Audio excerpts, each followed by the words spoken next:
이스라엘이 어렸을 때에 내가 사랑하여 내 아들을 애굽에서 불러냈거늘 선지자들이 그들을 부를수록 그들은 점점 멀리하고 바알들에게 제사하며 아로새긴 우상 앞에서 분향하였느니라. 그러나 내가 에브라임에게 걸음을 가르치고 내 팔로 안았음에도 내가 그들을 고치는 줄을 그들은 알지 못하였도다. 내가 사람의 줄 곧 사랑의 줄로 그들을 이끌었고 그들에게 대하여 그 목에서 멍에를 벗기는 자같이 되었으며 그들 앞에 먹을 것을 두었노라. 에브라임이여 내가 어찌 너를 놓겠느냐? 이스라엘이여 내가 어찌 너를 버리겠느냐? 내가 어찌 너를 아드마같이 놓겠느냐? 어찌 너를 스보임같이 두겠느냐? 내 마음이 내 속에서 돌이켜 나의 긍휼이 온전히 불붙듯 하도다. 내가 나의 맹렬한 진노를 나타내지 아니하며 내가 다시는 에브라임을 멸하지 아니하리니 이는 내가 하나님이요 사람이 아님이라.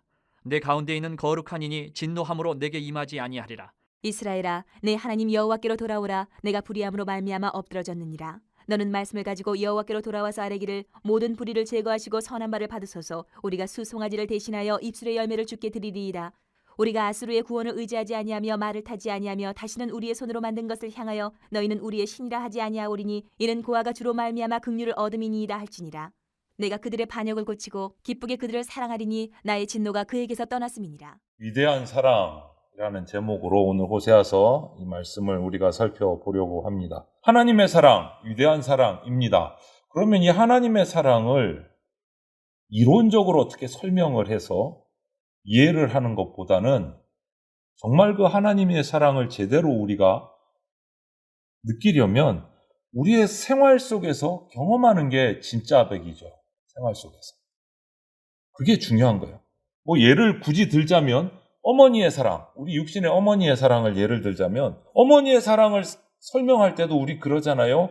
희생적인 사랑, 아니면 또 노래에서 보면 하늘보다 높고 바다보다 깊은 사랑, 이렇게 막 노래까지 한단 말이에요. 근데 아무리 그렇게 노래로 뭐 이야기로 그렇게 이야기해도 그 설명이 완벽하지가 않아요. 어머니의 사랑을 완벽하게 우리가 받고 이해를 하려면 어떻게 해야 됩니까? 우리 피부로 느껴져야 돼요. 삶 속에서. 그렇잖아요. 그래서 우리 마음속에 정말 어머니를 향한 뜨거운 사랑이 일어나야지 그게 생활 속에서 경험될 때 그게 진짜라는 거죠. 하물며 하나님의 사랑은 당연하죠. 더더욱이 우리 생활을 통해서 하나님의 사랑이 경험이 되어져야 그래서 그 느낌을 내가 진짜 느껴보고 진하게 느껴보고 내가 느낀 그 사랑을 막 설명할 수 있어야 그게 진짜 하나님의 사랑을 경험한 거다. 그래서 오늘 호세아서 우리가 읽은 본문에서 호세아가 그거를 막 얘기하고 있는 거예요. 자기가 경험한 하나님의 사랑을.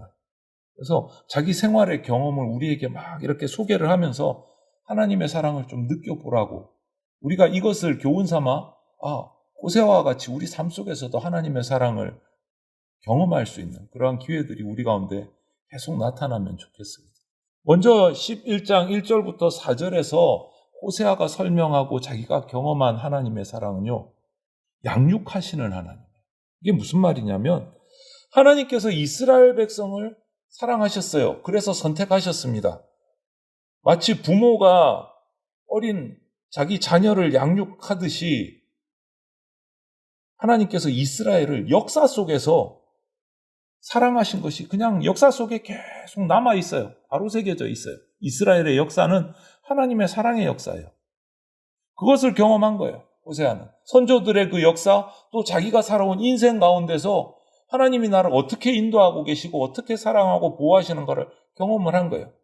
역사 속에서 나를 양육하시는 하나님의 사랑을 경험한 거예요. 역사를 먼저 살펴보면 그렇습니다. 우리가 다 알지만 이스라엘 백성이 애굽에서 노예 생활을 하면서 너무 어리고 약하고 정말 아무것도 아닌 존재로 노예로 붙들려 있는 그 생활 속에서 힘 없어요. 노예니까 당연히 그냥 시키는 대로 굴복하고 굴종하는 삶을 살아요. 자유요? 자유에 관해서 경험을 못 해봤어요. 이런 이스라엘을 하나님께서 당신의 백성으로 바르게 교육시키고 훈련시켜서 하나님 앞에서 하나님이 원하는 그 사명을 이루는 민족을 만들기 위해서 애굽에 매어있던 종의 멍에를 벗겨주셨잖아요. 그것부터 하나님의 사랑인 거예요. 도저히 헤어나올 수 없는 그 노예 생활에서 벗어나게 해주셨어요. 광야로 인도해내셨잖아요. 그리고 그냥 인도해서 이제 내가 풀어줬으니까 너희 알아서 잘 살아야 돼. 아니요. 그거 아니잖아요.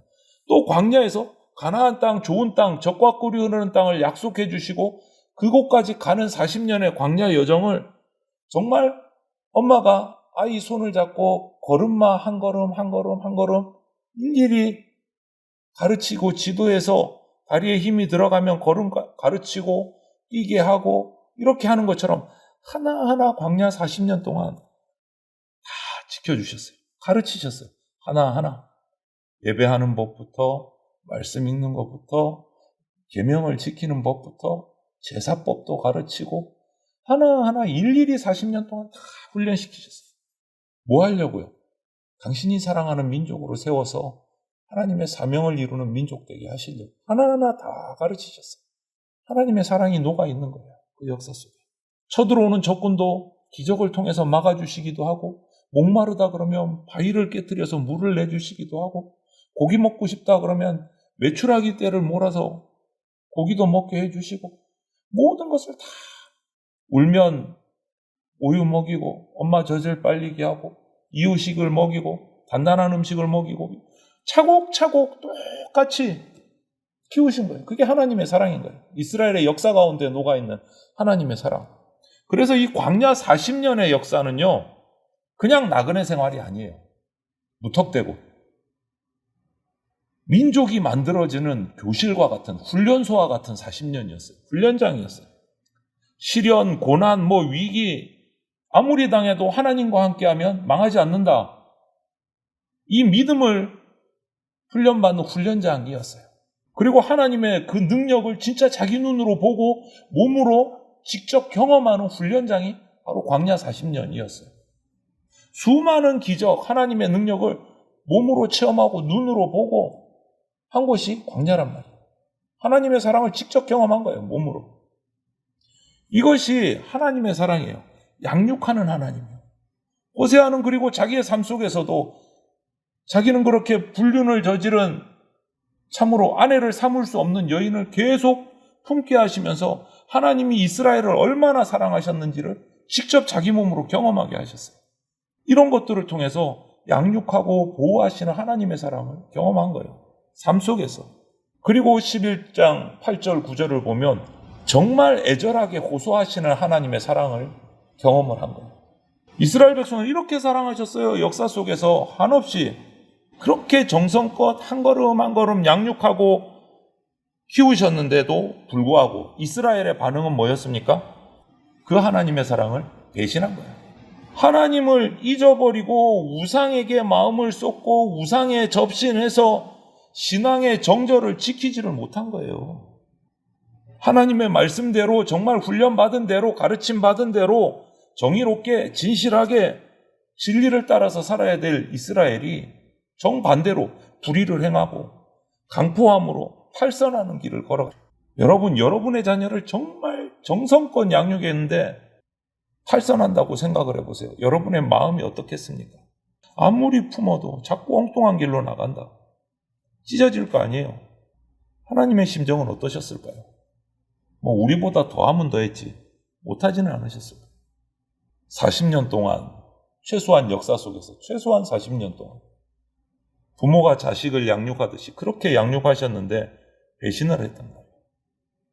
이제는 하나님의 그 기대를 충족시킬 수가 없는 거예요. 완전히 빗나갔어요.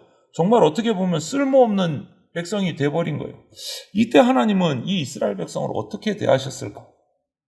역사 속에서 살펴보면 우리는 거기에 진짜 집중하고 관심을 가져요. 왜냐하면 인간, 저와 여러분들, 지금까지 살아온 모든 피조물 인간들이 그런 하나님 앞에서 진실된 면에서 다 이스라엘 백성과 같았다. 이스라엘만 배신 땡기고 하나님의 상처를 줬느냐? 아니요. 우리도 똑같다.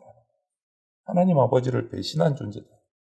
호세아를 통해서 주신 하나님의 비유가 뭡니까? 그 음탕한 여인을 아내로 삼았어요. 자녀까지 낳았습니다. 또 도망가. 자녀 낳아놓고 또 도망가요. 그런데 하나님이 잘라버리라고 합니까? 이혼하라고 합니까? 율법에는 이혼해도 아무 문제가 없어요. 그런데 어떻게 합니까? 가서 값을 주고 다시 데려와라. 값을 주고 다시 데려오라. 이게 하나님의 오늘 이스라엘 백성을 향한 애절한 호소인 거예요. 그 과정을 겪으면서 호세아는 하나님의 사랑이 얼마나 애절한지 자기 몸소 경험한 거예요. 그 음탕한 아내를 다시 데려오면서 값을 치르고 하나님이 이렇게 음탕하게 배신한 이스라엘을 또다시 부르시는구나. 또다시 부르시는 거예요. 그런데 그 음탕한 이스라엘, 배신하는 이스라엘이 저나 여러분의 인생에서 우리에게 그런 모습이 나타난다. 그런데 하나님은 버리지 않고 부르신다. 다시 애절하게 부르신다. 여기서 오늘 본문에서 보면 8절에 내가 어찌 너를 아드마같이 놓겠느냐 어찌 너를 스보임같이 두겠느냐 이렇게 말씀하셨어요. 이 아드마 스보임이 지역인데 어떤 동네냐면 먼저 여기에 관련해서 우리가 잘 아는 동네는 소돔과 고모라성이에요. 소돔과 고모라성.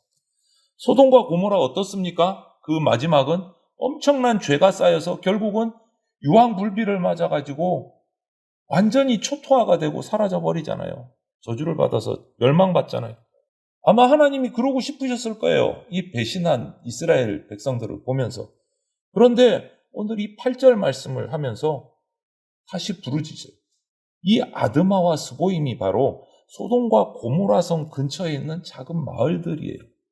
소돔과 고모라성이 무너지고 멸망할 때 이 아드마, 스보임도 역시 같이 그 유황불 속에 완전히 타버린 죄로 가득한 지역이에요. 여러분, 하나님은 그런데도 불구하고 야, 내가 너를 어떻게 아드마처럼 그냥 놓아두겠냐. 내가 너를 어떻게 스보임같이 그냥 불빛하라고 놔두겠냐. 이 말은 뭡니까? 그냥 너를 놓아줄 수 없다. 그냥 버릴 수 없다라는 거야. 그 배신한 이스라엘을. 오늘 우리에게도 똑같이 얘기하시는 거예요. 돌아오라는 거예요. 그게 하나님의 사랑이에요. 간절함이에요. 음탕에서 자녀까지 놓아두고 결혼한 여인이 다시 음탕한 자리로 나갔을 때 호세아에게 가서 값을 주고 사오라. 다시 데리고 오라. 이게 하나님의 애절한 사랑의 모습이에요. 다시 데려오라. 여러분, 우리는 진노하시는 하나님에 대해서 두려움을 가져야 합니다. 우리가 징계받으니까 죄악은 두려워해야 돼요. 하지만 동시에 우리는 사랑하시는 하나님의 자비로움도 잊지 말아야 돼요. 회초리를 때릴지언정 버리지는 않으십니다. 다시 오라고 우리에게 부르시는 거예요. 그 자비하신 하나님의 성품을 잊지 말아야 돼요. 어떤 경우에도 하나님은 당신의 택한 백성을 심판하고 징벌하는 거 기뻐하지 않으십니다. 그 심판과 징벌을 통해서 멸망시키려는 게 아니고 돌아오게 하시려고 하는 거예요. 그게 하나님의 사랑이에요. 우리 붙든 손을 놓지 않으세요. 그래서 우리에게 필요한 것은요, 하나님을 무서워하는 마음이 아니고 경외하는 마음이에요. 경외가 한자잖아요. 뭐예요? 쉽게 말하면 존경하고 두려워하는 거예요. 그냥 공포로 두려워하는 게 아니고 너무너무 사랑하고 존경하기 때문에 함부로 할 수 없고 그 안에서 아주 절제하면서 조심하는 거를 경외라 그래요. 이거는 공포의 두려움과는 다른 거예요. 그래서 하나님을 경외해야 돼요. 이것이 진짜 지혜의 시작이고 하나님의 사랑에 반응하는 우리의 참된 모습. 이렇게 하나님의 사랑은요, 처음에 말씀드린 것처럼 우리를 하나하나 양육하시고 택하셔서 그리고 우리가 빗나갔을 때 탁 끊으시는 게 아니고 길을 열어주셔요. 다시 고난을 줘서라도 다시 돌아오도록 회초리를 때려서라도 옳은 길로 돌아오도록 우리에게 호소를 하십니다. 그것이 호세아가 경험한 하나님의 사랑이에요. 그리고 마지막으로 한 가지 14장 1절부터 4절에서 호세아가 경험한 하나님의 사랑은요, 회복을 약속하시는 하나님. 그렇게 힘들게 돌아왔을 때 회복을. 하나님은 이스라엘을 향해서 그 배반한 모든 잘못된 길에서 돌이켜서 회개하고 돌아오라고 계속 거듭해서 말씀하십니다. 그런데 이스라엘이 이렇게 어려움을 당하고 고통을 당하는 이유가 뭡니까? 하나님을 멀리했으니까. 대표적인 죄가 두 가지가 있어요. 이스라엘의 역사 속에서 보면. 첫째는 하나님을 의지하지 않고 위기가 왔을 때 이방의 강대국의 힘을 의지했어요. 권력을. 그래서 애굽에게 붙었다가 역사 속에서 보면 바벨론에 붙었다가 아수르에 붙었다가 막 왔다 갔다 해요. 중간에서. 현실의 문제 앞에서 하나님을 찾는 게 아니고 주변 세상적인 방법을 찾는 이 죄를 저질렀어요. 하나님을 찾지 않는. 그리고 또 한 가지는 대표적인 죄, 우상숭배의 죄. 이렇게 이방의 힘을 의지하고 우상을 의지하는 거 결국 뭡니까? 하나님 앞에 불신앙이에요. 불신앙은 곧 죄입니다. 하나님의 말씀 진리보다 세상의 권력을 더 믿은 거예요. 하나님의 사랑보다 우상을 더 믿은 거예요. 하나님이 회개의 기회를 주신다는 것은 뭡니까? 이런 자리에서 돌이키라 하라는 거예요. 이런 자리에서 돌이키라. 하나님께서는 탈선한 길을 걷고 있는 이스라엘이 돌아오기만 하면 받아주시겠다 말씀하십니다. 이것이 회복의 사랑이에요. 회복. 돌아오기만 해라. 내가 다 회복시켜 줄게. 돌아오기만 해라. 여러분, 우리는 보면 일반적으로 자기 마음대로 막 살다가 조금 어려움이 오고 고난이 오면 바로 화살이 어디로 갑니까? 자기에게 오는 게 아니고 하나님을 원망해요. 성도들도 그래요. 하나님 앞에서 산다고 하다가 결정적일 때는 자기 기준으로 결정을 해요. 그래 놓고 일이 꼬여서 잘 안 나오면 하나님 저한테 왜 이러세요? 원망은 하나님한테요. 결정할 때는 자기 기준으로 해놓고. 그렇지 않습니까? 하나님 앞에 묻지도 않고 자기 편의대로 정해놓고 그 일이 꼬이면 원망은 하나님께. 여러분, 하나님이 능력이 부족하셔서 우리를 사랑하지 않으셔서 우리가 넘어지는 게 아니에요. 우리의 일이 꼬이는 게 고통당하는 게 아닙니다. 하나님은 항상 우리에게 분명한 기준, 말씀을 주세요. 그런데 우리가 그 말씀을 한 귀로 듣고 한 귀로 흘려 보내놓고 내 생각이 옳은 줄 알고 이스라엘처럼 불의한 길로 가기 때문에 넘어지는 거예요. 어려움을 당하는 거예요. 하나님은 항상 우리에게 진리를 말씀하고 계세요. 이스라엘도 하나하나 가르치시고 말씀을 다 훈련시키셨어요. 근데 그 말대로 행하지 않았을 때 이스라엘이 꼬이기 시작하는 거예요. 역사 속에서 꼬이고 어려움을 당하고. 저는 지금 이스라엘과 팔레스타인의 전쟁도 그 역사 속에 계속 이어지는 이스라엘이 받는 고통이라고 저는 봅니다. 가나안에 들어가서 정복하라고 하신 그 하나님의 방법대로 그 가나안 땅을 차지하지 못하고 임의로 차지하고 노예로 부렸기 때문에 지금까지 이 갈등이 그 땅에서 계속 일어나는 거예요. 하나님 뜻대로 순종하지 않았기 때문에. 올무가 가시가 된다고 말씀하셨는데 지금 계속 올무고 계속 가시예요. 이스라엘 백성들에게. 역사 속에서 일어나는 거예요. 말씀을 제대로 순종하지 않고 대충 순종했기 때문에. 대충. 이때 그럼 우리가 어떻게 해야 됩니까? 하나님이 뭐라고 하셨어요? 어떻게 하면 회복시켜주겠다? 돌아오면, 회개하면 회복시켜주겠다. 그럼 뭐예요? 우리는 다른 데서 찾으면 안 돼요. 이방 나라에 찾아도 안 되고 우상에게서 찾아도 안 되고 이 해결책을 하나님 앞에 나와서 찾아야 돼요. 하나님의 그 진리의 말씀을 팽개치고 세상적인 어떤 진리를 플러스 마이너스 찾고 이득을 소중하게 여기고 그렇게 하면 결국은 그 일은 옳은 결론이 나지 않게 돼 있다. 이스라엘도 금방도 말씀드렸지만 오늘날까지도 하나님의 계심, 그 하나님의 계시 그것을 인정하지 않고 불순종하니까 그 역사가 계속 악순환이 반복이 되는 거예요. 우리는 이 같은 역사에서 교훈을 받아서 이런 똑같은 실수를 우리가 하면 안 됩니다. 하나님께로 돌아올 때 회복을 약속하셨어요. 그게 하나님의 사랑의 약속이에요. 돌아오기만 해라. 회복시켜주겠다. 돌아오기만 해라. 그 불륜에 빠진, 음탕에 빠진 여인을 값을 주고 다시 데려오면서 용서하는 거예요. 호세아가. 그게 하나님의 사랑을 표현하는 거예요. 호세아의 삶 속에서 보여주시는 거예요. 우리 인간적인 생각으로 보면 아니 자녀까지 놓아놓고 결혼해서 그런데 또 불륜을 행해서 음탕한 지역으로 가서 자기 마음대로 산다. 몸을 팔면서 그거 어떻게 다시 데려와요? 그게 우리 한계야. 인간 사랑의 한계고 하나님의 사랑은 그 사람도 값주고 다시 데려온다. 그리고 회복시키신다. 호세아는 그거를 삶에서 경험한 거예요. 삶에서 경험한 거예요. 그리고 역사 속에서 경험한 거예요. 그래서 오늘 우리에게 이 호세아서 본문을 통해서 하나님의 그 위대한 사랑을 우리에게 설명하고 있는 거예요. 이게 하나님의 사랑이다. 양육하시고 배신 땡겨도 다시 애절하게 호소해서 돌아오라고 하시고 그리고 돌아오기만 하면 아무 일도 없었던 것처럼 다시 회복시켜 주시겠다. 이게 하나님의 사랑이에요.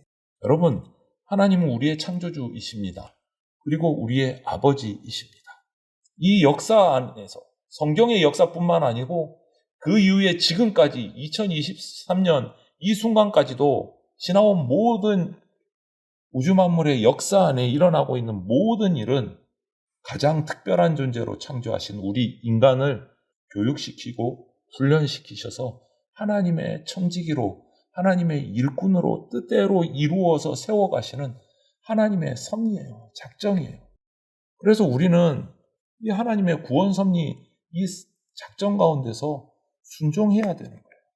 많은 사람들이 세상에서 성공한 별은 이거다 저거다 뭐 별의별 얘기들을 합니다. 성공 비결을 뭐 TV에서 뭐 인터넷에서 뭐 이런저런 얘기들을 다 하는데 하나님의 백성인 저와 여러분들, 하나님을 창조주로 붙들고 주인으로 고백하는 저와 여러분들은 그 진짜 복의 방법, 그 진짜 풍요함의 길은 하나님 말씀에 순종함으로 하나님 사랑 안에 거하는 길이다.